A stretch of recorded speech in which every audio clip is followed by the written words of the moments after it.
그러셨어요. 왜? 미국의 어느 억만장자가 자기 외동딸과 결혼하고 싶은 사람은 모두 모이라고 신문에 광고를 했습니다. 신문에 실린 딸은 예쁘기까지 했습니다.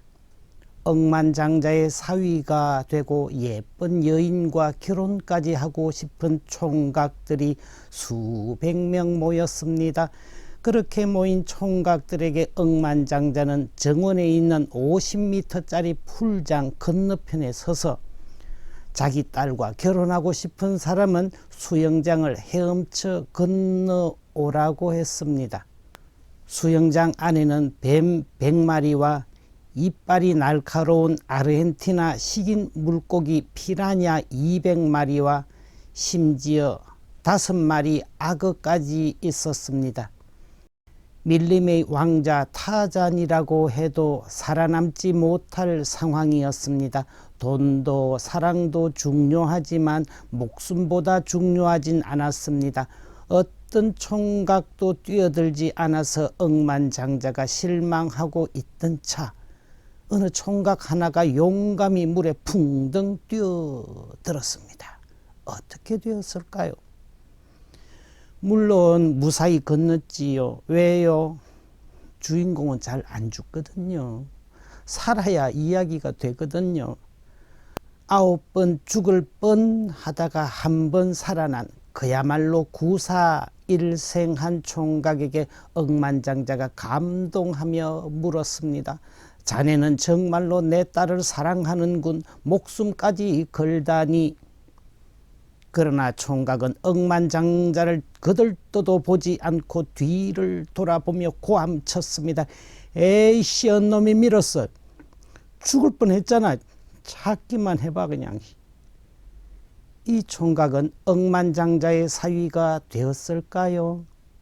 저 같으면 이렇게 대답했겠습니다. 따님을 제게 주신다면 다시 한번 뛰어들라 해도 하겠습니다. 저는 따님을 사랑합니다. 이왕 건너온 거 말이라도 이렇게 해야 억만장자와 외동딸의 마음을 살 수 있으니 말입니다. 뒤에서 민놈은 나중에 찾아서 혼을 내면 되니까.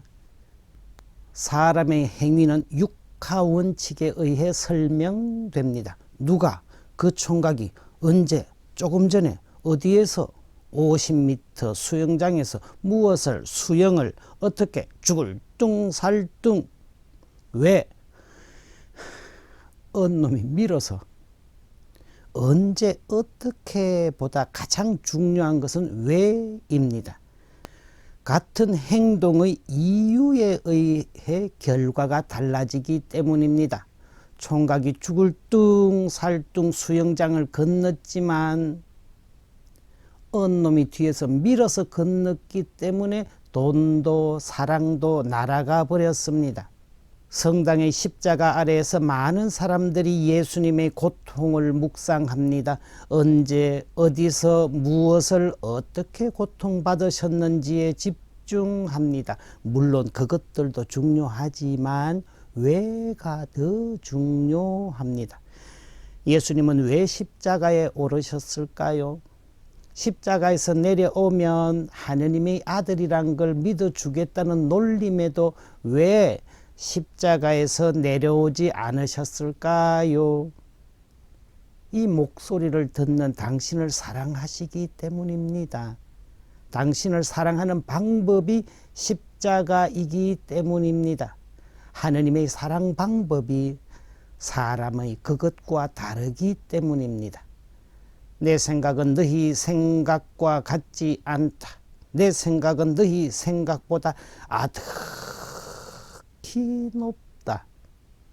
할머니가 손주와 함께 텔레토비 뜨비 나나 뽀 노래를 부르듯 이태석 신부님이 아프리카 수단의 말을 배우셨듯 하느님도 사람의 말을 배우셨기 때문입니다. 졸려 졸려 하지 말고 일어나 아침 해가 떴다 유치원에 가자 띵동댕. 철학박사 할머니가 매일 유치원 노래를 부르는 건 손주가 실존은 본질에 앞선다는 사르트르의 실존 철학을 알아들을 수 없기 때문입니다.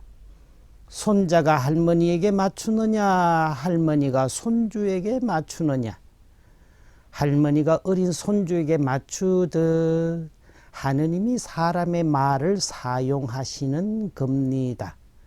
사람의 말은 무엇입니까?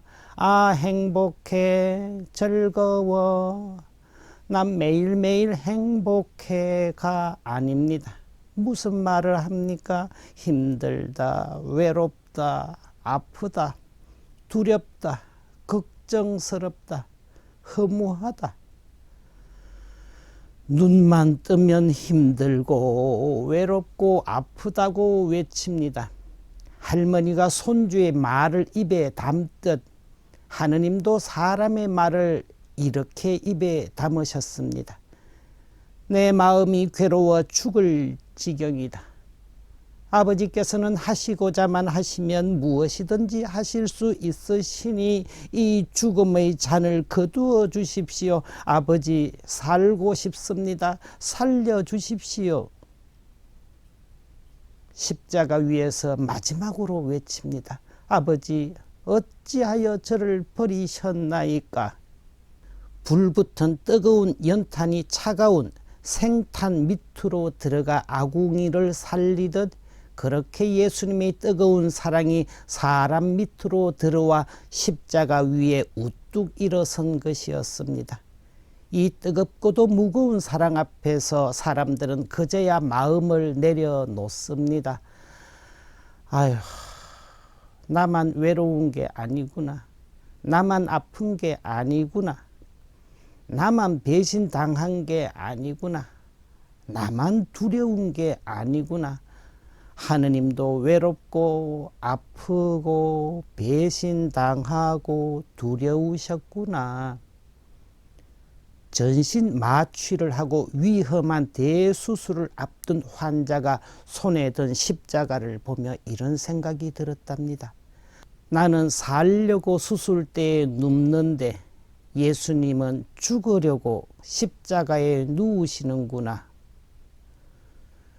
두려움이 사라지고 평화를 느끼며 수술실에 들어갔고 수술은 대성공이었습니다.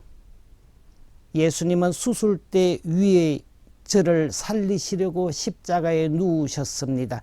죽으시려는 분에게 저를 살려달라는 기도를 드렸습니다. 제가 참 염치 없지요. 12살에 예루살렘 성전에서 사흘 동안 머물면서 소년 예수님께는 꿈이 생겼습니다. 하느님을 기쁘게 하고 사람을 평화롭게 하는 사람이 꿀 수 있는 가장 큰 꿈이 생겼습니다.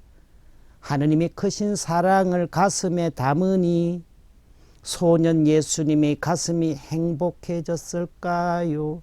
아니요.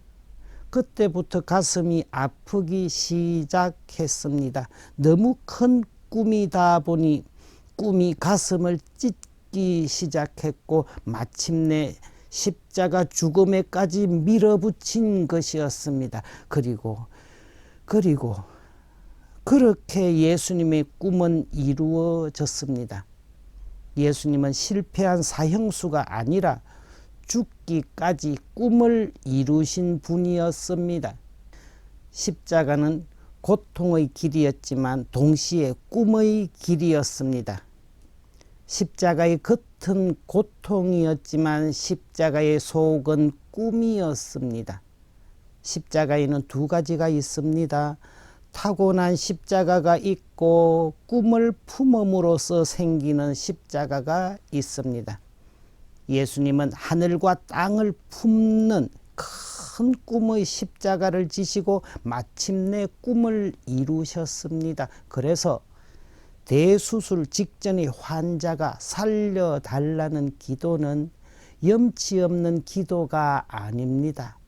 꿈길을 걷고 계신 예수님이기 때문입니다. 예수님의 상처가 나의 상처를 치유한다는 상상 치유가 맞다면 예수님의 꿈이 나를 꿈꾸게 하는 몽몽치유, 드림 투 드림도 맞습니다. 예수님의 십자가를 바라보며 예수님의 고통과 나의 고통이 만나고 예수님의 꿈과 나의 꿈이 만나면 행복해집니다. 고통은 치유되고 꿈은 이루어집니다. 십자가를 등에 메고 살아가고 있는 우리 모두에게 던지는 예수님의 질문입니다. 나에게 바라는 것이 무엇이냐? 꿈꾸는 것이 무엇이냐?